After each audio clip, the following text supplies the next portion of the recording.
Hello and welcome to 2020 Vision. I'm Michael Gregson, and today I have the great pleasure to be talking with one of Sri Lanka's leading ladies, Janaki Kuruppu. Janaki, you are the first woman to chair the Sri Lanka Tea Board.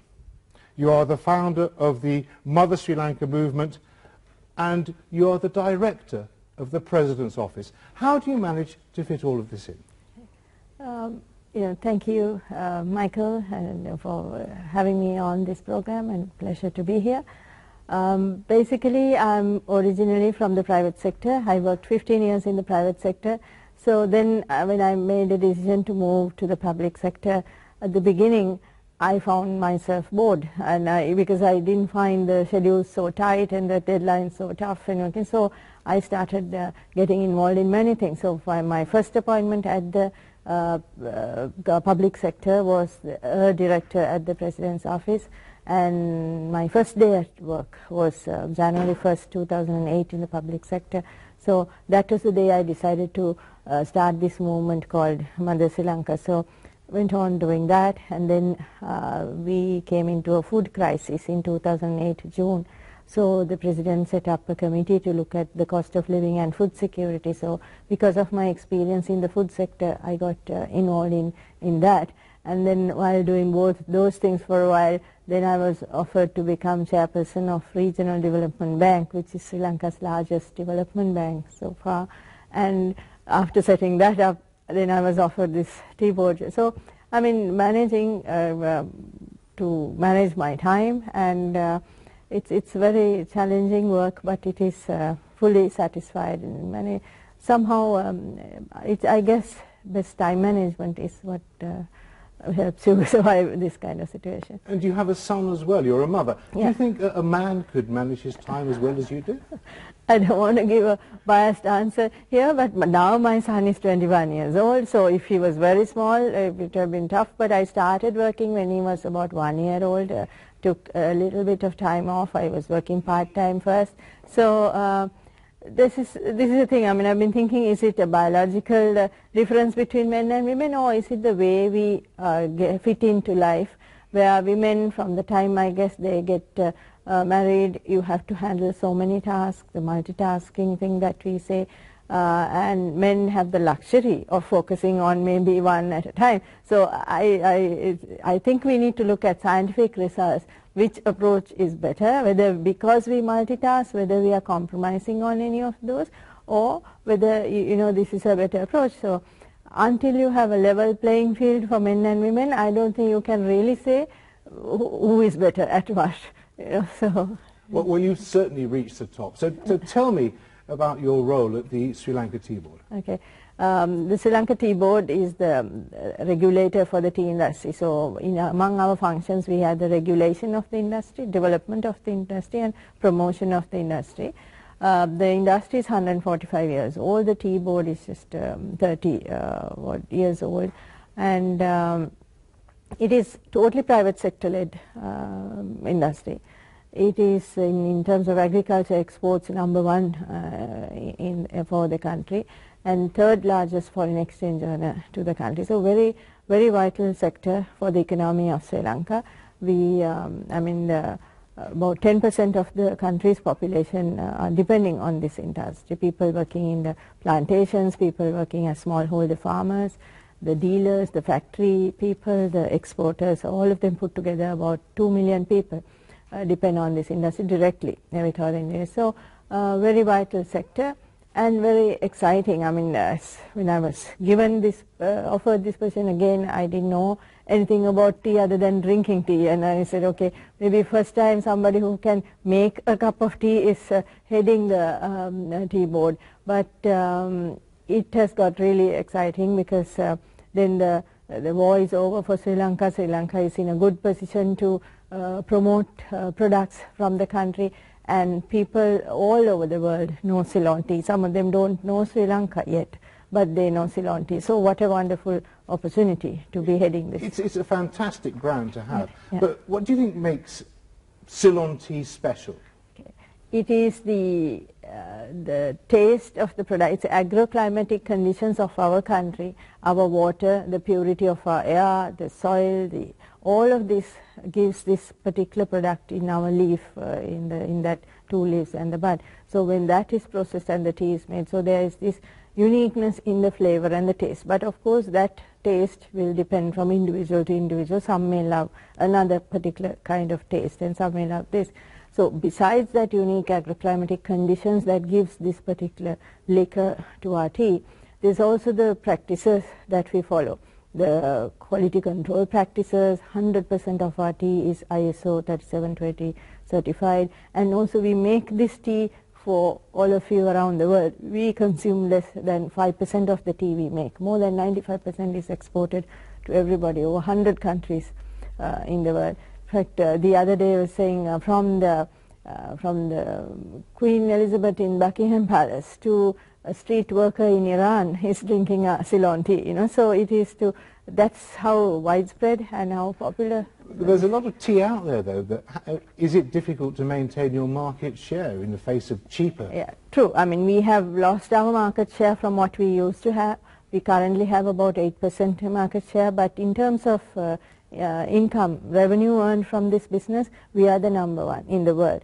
#1 revenue earner all over the world, and the highest price per kilo is still given for Ceylon tea. So slowly from a mass market product we have moved up to a niche market product because our production quantity is limited. The country, geographical area of the country is limited. How much more we can produce is a limited quantity. So therefore with limited quantity, China and India and Kenya are our biggest competitors. They have mass amounts of land to keep on producing and mass populations to keep on giving jobs. So in that way we will be limited in volume share, but we are continue to gain on value, and instead of trying to now target the mass market, we are targeting the tea connoisseurs, the tea specialists, the discerning consumer who will appreciate something of higher quality, made in more advanced manner, and will pay a little more for that. Tea is traditionally picked by women in Sri Lanka. Yeah. So what do you think they think about after over 100 years of being run by men, that they've finally got a woman in charge? Okay.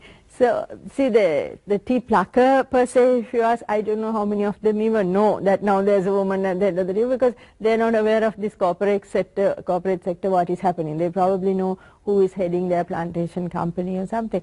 So but very soon they will feel the difference of having a woman run this institution, because we are about to launch a program to uplift the image of the tea plucker, uplift the image of the factory worker, people who are working at the grassroots level of this industry, who are really doing the hardest part of the work. And it is after that to brew it, pack it, and brand it and sell. It's not that difficult, but the most difficult part is growing the plants, looking after the plants, plucking the leaf, so on. So we are going to do a program that will recognize their contribution, that will uplift the image. So then hopefully they'll feel, okay, now there's somebody looking at us, and maybe it's because I'm a woman I want to do this.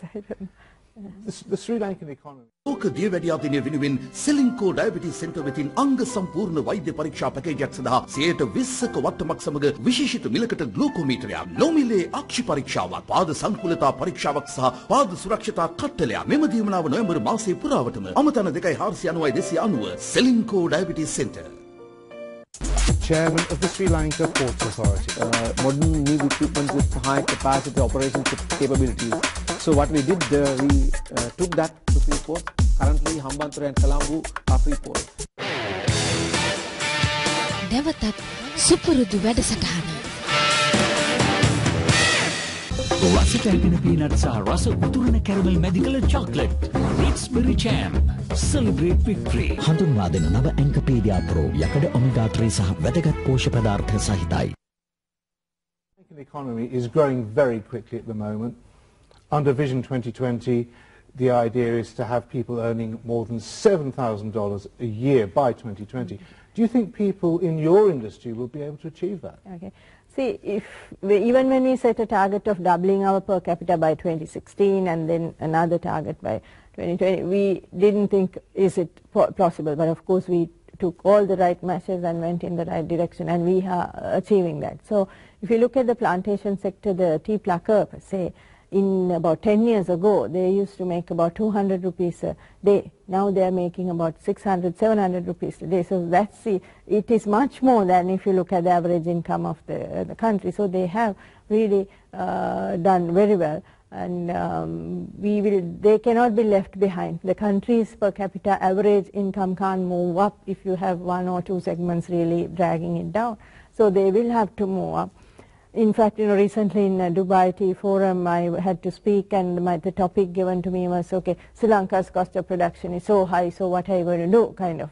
So I said, okay, cost of production is high. If you look at the breakdown of that cost, the highest part, over 70%, is on the wages.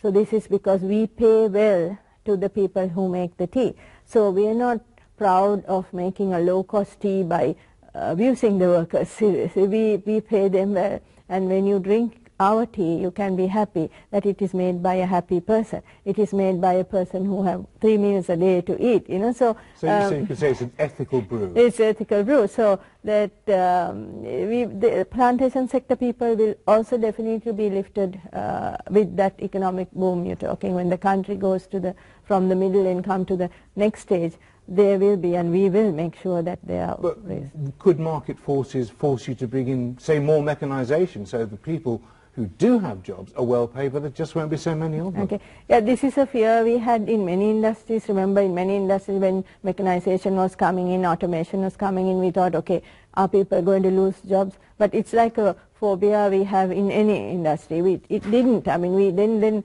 people will be out of jobs by now. Currently, Sri Lanka's unemployment is around 4%. So we have one of the lowest unemployment rates in the world. So no, we will use people for more skilled things where people are needed, and even the way our terrain is, we won't be able to use large-scale machinery to plow. We don't have like football fields, like tea gardens like in Japan or Kenya and so on. So you will still need human, even it's a handheld shear or a semi-automated tea plucking, you will need people to hold that. But if we completely automate, let's say, very hypothetical, very unlikely situation in the tea plucking industry, still there will be value addition work that the people will do. So people never went out of jobs in any sector because of automation, but they were used for something else where human touch is more needed. Also, our tea, these 2 leaves and the bud thing. You have to pluck these 2 leaves and the bud exactly to get the best tea. No machine can do that properly. Or can men? Is that why women do it? Yeah, men will be so clumsy, and I don't think they'll be bored trying to do this. They'll be plucking branches, but no, there are men also doing it. But I don't think any machine can really do that perfectly. So that passion, that precision, you need hand plucked. In other industries also, we went into automation, but then all of a sudden handmade things are more valued. People are paying more for that handmade thing because of, so we can all go on that platform. Here's 100% hand plucked tea. So it's exactly the 2 leaves and the bud. You're not getting any other branches into it. Yes. So that's your role in tea covered. So tell me about the Mother Sri Lankan Foundation, how you came to start that. Okay. Like I said, my first day in the public sector, we were waiting for the president to come to have Kiribat with us. First day of the year, we have this eating Kiribat, So they, when we were waiting, there was another attack in a temple in Colombo, and I think Maheswaran and one of the Tamil politicians were killed on that day, my first day of work at the public sector. So everybody was...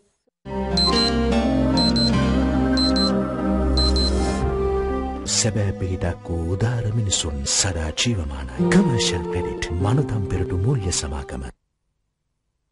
The whole mood of January 1st went away, and people were negative. And I realized, my God, I have come to work for the government of this country, but then people are so negative in the sense they just have lost hope about whether we'll ever have a future in this country, whether we'll ever have ever be able to come out of the war at that time by going through with the war or through peace talks. We were looking at all options at that time, but people were giving up hope. People were looking at the first opportunity to get out of this place if possible.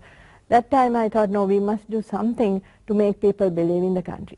I lived abroad, I studied abroad, and I came back here to give something back to my country. But then I find the people here are just waiting to get out. So I said, if people are not going to believe in the country and not going to put their effort into work here, it's going to be a real problem. And whoever the leader we get to lead our country, if he or she doesn't have a following who believes that we can get out of this, there is light at the end of the tunnel, it's not going to be easy. So we need to start a movement which builds patriotism, which has positive thinking, which builds positive thinking about the country among its people. So that's how Mother Sri Lanka was started. So we struggled about what should be the name of it, how should we write it. If you have seen the way Mother Sri Lanka is written, or it's written in all three languages, English, Tamil, because it was a debate, should it be a Sinhala name and translated, English name and translated. So the agency came up with this mixed name, and mixed in using three languages. It was to build patriotism and positive thinking of the country. We started in 2008, and it's a purely voluntary movement. It is funded by the private sector, and the government sector infrastructure is given to us to run our programs through the President's office. Is it needed so much anymore? Because there's a very positive feeling in Sri Lanka these days, and a lot of people who went abroad are coming back. Exactly. So when the war ended and everybody was waving the national flag at that time, when I started this in 2008, I was told, Janaki, just don't waste your time, you just do something else. You can't change our people to think positively. Things are so bad, just forget it. But when the war ended and everybody was waving the national flag, then people asked, now do you need this anymore? Exactly the same question you asked. People are now okay. But now you can see, how long did that last? Okay, how long? Soon after the war, everybody was so hyped up about being Sri Lankan, proud to be Sri Lankan.